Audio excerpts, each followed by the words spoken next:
It's about pen before we go on. I think it's just worth saying. This is the original freedom of expression organization, 88 years old. The Writers in Prison Committee is 50 years old next year.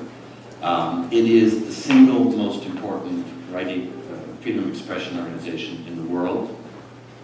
It's sometimes confusing because there are other good organizations which are heard from a great deal and they do a good job, but the big difference is PEN is a grassroots organization because the 18,000 writers in over 100 countries belong to it.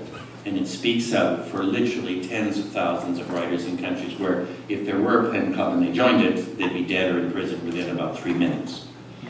And the work ranges from the traditional work, which is today there are still 900 writers on our list who are either in prison or as good as in prison because their life is in such danger, and that's an enormous job.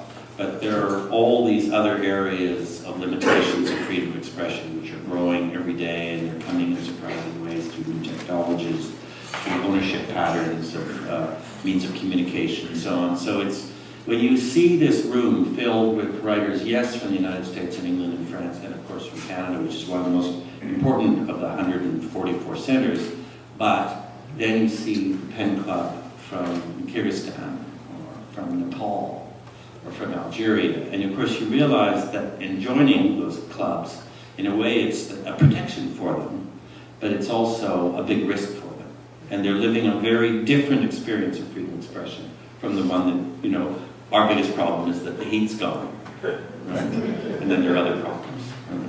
But these people are just living a very different experience, which is more like an experience we've known in other times. So anyway, it's very moving, obviously, to be elected, and we're all going to work very hard at it and try to make a bit of a difference over the next couple of years.